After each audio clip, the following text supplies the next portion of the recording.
लगाए रखना। मारूफ मनक़िबत खां सना खान आले अथार गुलिस्तान मवद्दत के बुलबुल खुशनवा इंदली बे चमनिस्तान इस्मत व तहारत अली काजिम ख्वाजा इन्ना लिल्लाहि व इन्ना इलैहि राजिऊन। एक ऐसा सितारा जो आसमान मिदहत पर नमूदार होते ही पूरी दुनिया में अहले वेला की तवज्जो का मरकज बन गया था, जिसकी पुरफुरूख रोशनी तेजी से फैलती चली गई और न सिर्फ पाकिस्तान में बल्कि वतन अजीज के बाहर भी अहले वेला की समाअतों में रस घोलती उसकी पाकीज़ा आवाज़ ने पूरी दुनिया में उसको मुतारिफ कराने में कुछ देर लगने नहीं दी। गुलिस्तान मवद्दत के लाला व गुल की हर सू मचलती बिखरती फैलती खुशबू और उसके हमरा मशाम जां को मुअत्तर करती हुई उसकी आवाज़ का जादू, ये ऐसी चीज़ें न थीं जिनको कभी फरामोश किया जा सकेगा। जिस नौइयत के ट्रैफिक हादसे ने इस हश्त पहलू हीरे को निगल लिया और पूरी कौम को अफसरदा व गमज़दा कर दिया, इसके बारे में क्या कहा जाए। ट्रैफिक का निज़ाम कौन ठीक करेगा?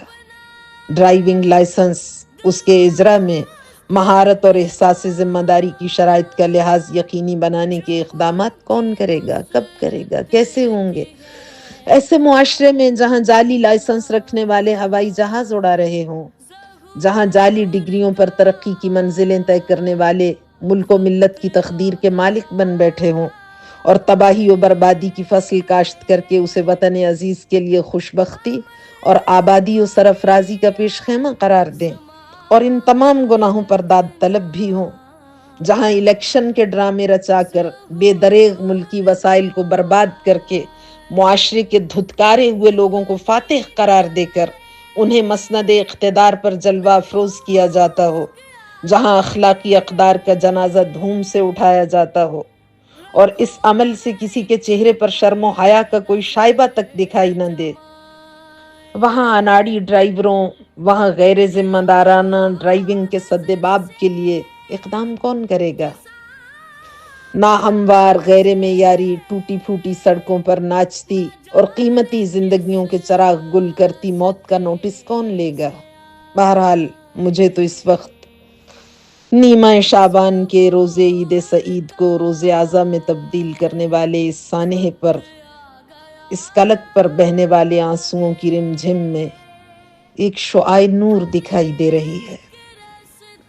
सवाल ये पैदा होता है कि रोज़े ईद सईद पर ये नौखेज़ मनक़िबत खां जो यकायक निगाहों से ओझल हो गया, उसको देखकर और सुनकर कलेजा मुंह को आता है। आंसू हैं कि थमने का नाम ही नहीं लेते और फिर इन्हीं आंसुओं की रिमझिम में एक शुआए नूर नमूदार होती है और उस शुआए नूर से तारीकी काफूर होने लगती है, तारीकी की चादर में शिगाफ पैदा होने लगता है और फिर कुछ फासले पर तनी हुई नूर की एक चादर निगाहों का रास्ता रोक लेती है। उससे आगे जन्नत के मनाजिर हैं जिन्हें वाज़ेह तौर पर देखने में वही नूर की चादर हाइल है। आगे बढ़कर देखना चाहते हैं तो शुआए नूर से जवाब मिलता है कि तुम्हारी निगाहों में ताबे नज़ारा नहीं, तुम देखने के मुतहम्मिल नहीं हो सकते।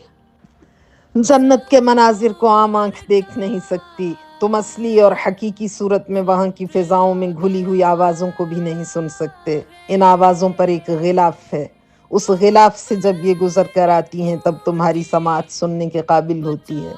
फिर जो कुछ तुम सुनते हो उसे जिस हद तक समझते हो कमा हक़्क़ो उसे बयान करने की सकत नहीं रखते।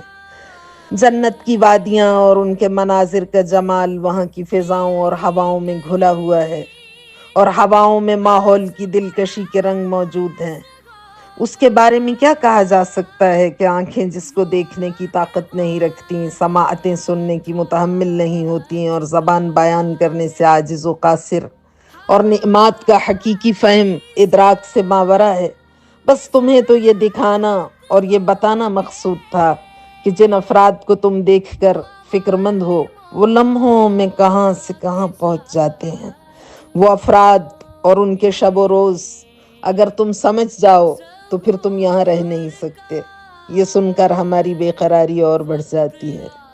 फिर क्या करें? आंसू हैं कि थमने का नाम नहीं लेते और फिर इन आंसुओं की रिमझिम में से नमूदार होती हुई शुआए नूर اور اس کے سرے پر وہ نور کی چادر جس نے ہماری نگاہوں کا راستہ روک لیا تھا، وہاں سے آواز سنائی دیتی ہے۔ نور کی چادر میں حرکت پیدا ہوتی ہے اور اس کے دامن سے جنت الفردوس کی پربہار وادیوں میں تکلم ریز ہوتے ہوئے اعلان کی گونج سنائی دینے لگتی ہے، اور وہ اعلان یہ تھا کہ جاگیر فاطمہ زہرا کے ساکنین یعنی ملک عدن اور جنت الفردوس کے باسیوں کے لیے یہ اعلان ہے کہ آج 15 شعبان کی ذکر آل محمد صلوات اللہ علیہم اجمعین کی پرمسرت محفل میں شرکت کے لیے آل اطہار کے خاص ثنا خاں علی کاظم خواجہ تشریف لا رہے ہیں۔ وہ اس محفل مسرت میں وہی کلام سنائیں گے جو وہ آج پاکستان میں سنا کر آئے ہیں۔ ظہور کا وقت آ گیا ہے، امام سے لو لگائے رکھنا۔ یہ کلام عصر غیبت کے دوران مومنین کے لیے ان کی ذمہ داریوں کے حوالے سے ایک پیغام پر مشتمل ہے۔ صاحب کلام خوش گفتار اور خوش آواز شاعر جناب استاد سبط جعفر خود بھی شریک محفل ہوں گے، اور اندلی بے گلستان عصمت و طہارت علی کاظم خواجہ یہ کلام سنائیں گے۔ جن ملائکہ نے باب جنت پر کاظم خواجہ کا استقبال کیا ہے، ان کی اطلاع کے مطابق گہوارہ حسین ابن علی سے شفا پانے والے فطرس استقبال کے لیے خاص طور پر کربلا سے آئے ہیں، کاظم خواجہ کے استقبال کے لیے آئے ہیں۔ یاد رہے کہ عرصہ دراز سے فطرس ہر سال شعبان المعظم کا مہینہ کربلا میں گزارتے ہیں۔ شعبان کا مہینہ ان کی شفا یابی کی سالگرہ بھی ہے۔ کاظم خواجہ نے انہیں بتایا کہ در جنت پر پہنچتے ہی ان کے سب زخم مندمل ہو گئے ہیں، اب تھکن بھی مکمل طور پر دور ہو چکی ہے، اب وہ حشاش بشاش تازہ دم ہیں اور جشن مسرت میں متذکرہ کلام سنانے کے لیے آمادہ و تیار ہیں۔ اس سارے منظر سے آگہی کے بعد اس پاکیزہ محفل میں شرکت کی شدید خواہش ہمارے اندر پیدا ہوتی ہے۔ دل کی بات دل تک کیسے پہنچ گئی ہم نہیں جانتے۔ جہاں تک ہم پہنچ نہیں سکتے تھے، کاظم خواجہ رکے اور استقبالیہ پر موجود ملائکہ سے کہا کہ اس طرف موجود افراد سے کہہ دیجئے جو ابھی شریک محفل نہیں ہو سکتے، وہ اس محفل کے برکات سے استفادہ کر سکتے ہیں۔ ان کے لیے میں یہ کلام اور پیغام ریکارڈ کرا کر ادھر آیا ہوں۔ جنت الفردوس کی پربہار وادیوں اور فضاؤں میں تکلم ریز ہوتا اور گونجتا ہوا یہ اعلان، اس کو گوشزد کرنے کا مقصد یہ تھا کہ اہل ولا کے گھروں میں معمولاً کوئی اور ریکارڈ بجانے کی بجائے اسی قسم کا کلام جو پیغام پر مشتمل ہے چلائیں، تاکہ بچوں کی تربیت پر اس سے ایک اچھا اثر پڑے۔ زخمی اور جریحہ دار دلوں کے قرار کا سامان بھی اس میں موجود ہے، اور معروف منقبت خاں گلستان عصمت کے بلبل خوشنوا علی کاظم خواجہ کے والدین کی تسلی خاطر اور تشفی کا سامان بھی اس میں موجود رہے گا کہ یہاں سے وہ سیدھے جنت میں گئے ہیں اور محفل میں شرکت کے لیے اللہ تعالی کی نعمتوں میں پرمسرت حیات پائیدار سے بہرہور ہونے کا جو مژدہ شہدائے بدر نے اپنے لواحقین کو بتایا اور سنایا تھا، اور قرآن میں اس کا ذکر موجود ہے، اس طرف بھی اس سے توجہات منتقل ہوتی ہیں۔